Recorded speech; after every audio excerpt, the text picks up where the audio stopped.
Have you ever had a dream that felt more real than waking life? You know, that liminal space where the shadows are long but the light is incredibly bright? Mm, that moment right before you wake up, where everything is hazy but somehow hyper detailed at the same time. Exactly.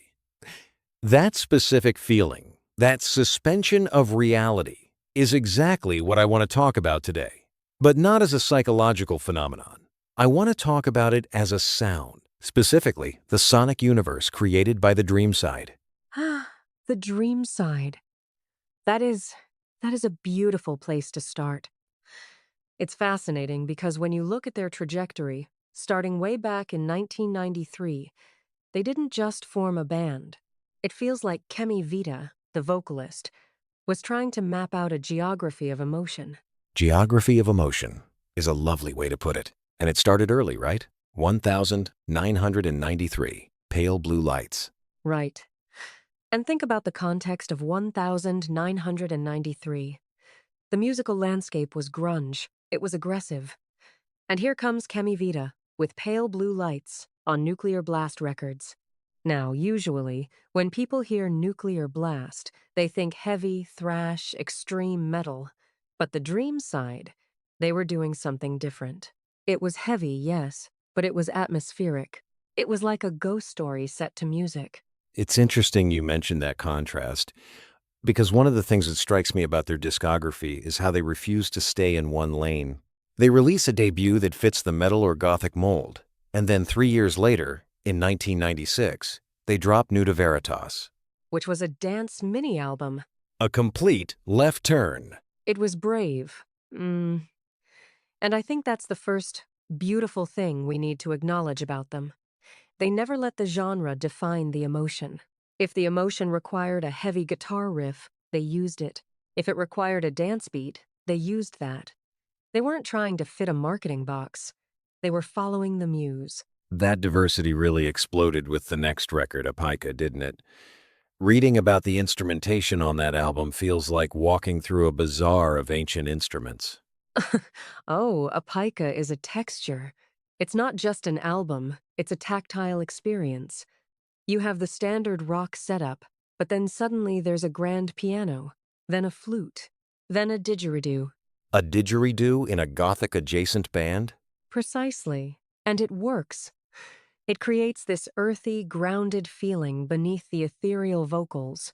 It's that balance of the roots and the sky. Apaika proved they could be acoustic and heavy simultaneously. It wasn't about volume. It was about intensity. And then came the rebirth. 2001. Mirror Moon. Mirror Moon is where the alchemy really settled. They turned the guitars up, certainly, but they also brought in these lush electro and ambient elements. It's arguably the moment where they perfected their signature sound melding metal, gothic, and ambient in equal measure. It's like they finally built the house they had been designing for a decade. And the world noticed. You see this shift in their career around 2003 with the Fairy Child compilation. That was their bridge to the American market. It wasn't just a greatest hits, it was an introduction to a new continent. And it included that remix by the Crux Hattos. That collaboration angle is huge for them. They seem to attract other creative souls. They do, and it speaks to the quality of the art. When you have Rogue from the Crux Shadows doing a duet on Open Your Eyes for the Spin Moon Magic album, or working with Information Society later on, it shows peer respect. But let's pause on Spin Moon Magic for a second. 2005. That seemed to be the golden year in terms of critical acclaim. Absolutely.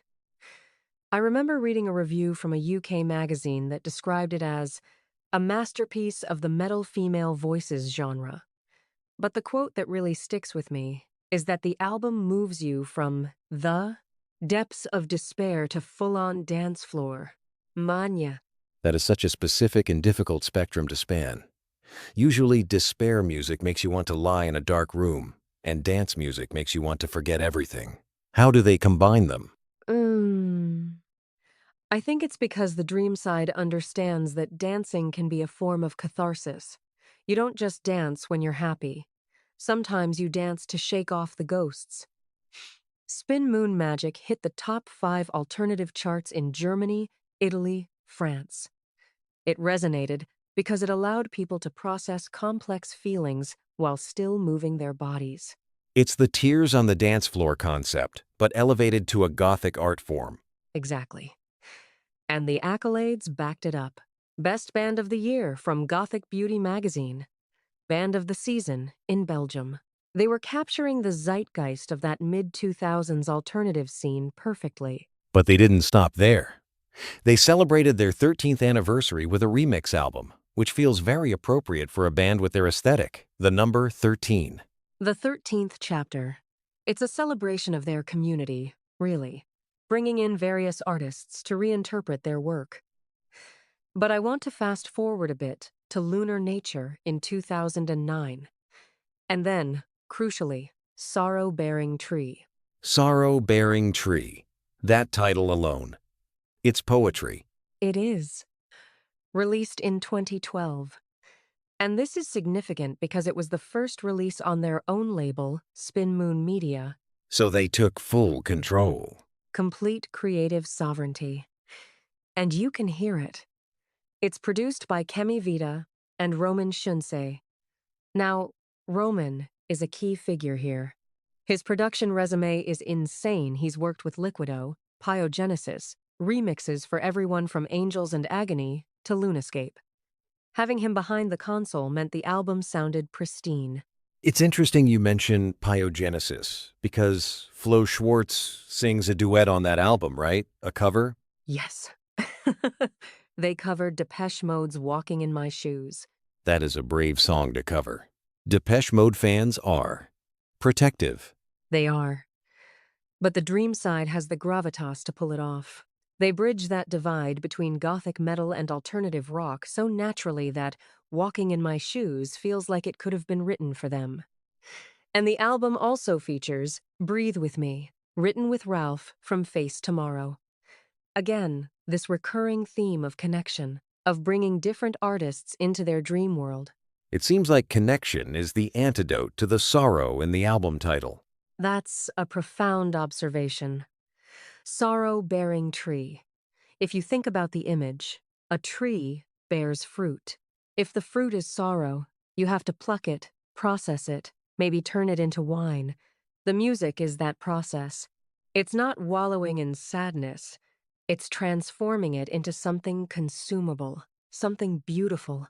And looking at their recent activity, they are still at it.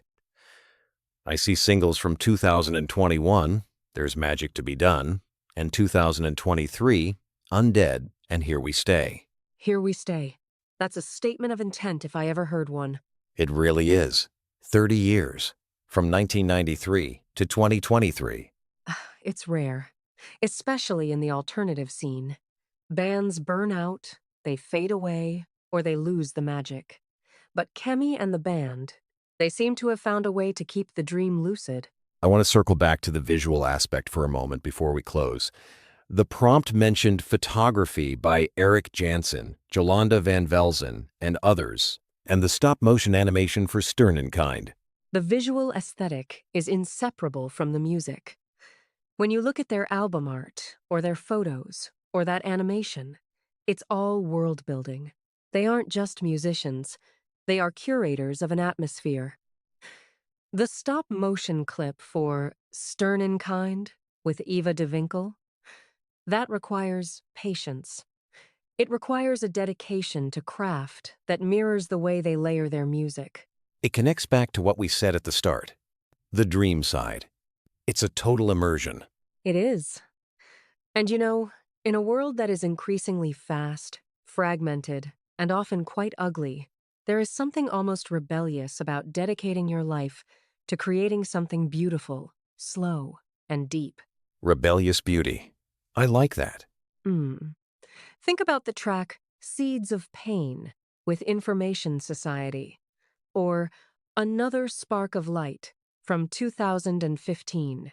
They acknowledge the pain, the darkness, the seeds, but they always look for the spark. They don't ignore the shadow. They just make sure the light is interesting enough to make the shadow dance. So, If someone is listening to this and they've never heard a note of the Dreamside, but they're intrigued by this idea of a sorrow-bearing tree or spin moon magic, where should they start? Oh, that's tough. But I'd say, if you want the energy, go to Spin Moon Magic. If you want the atmosphere and the texture, go to Apica.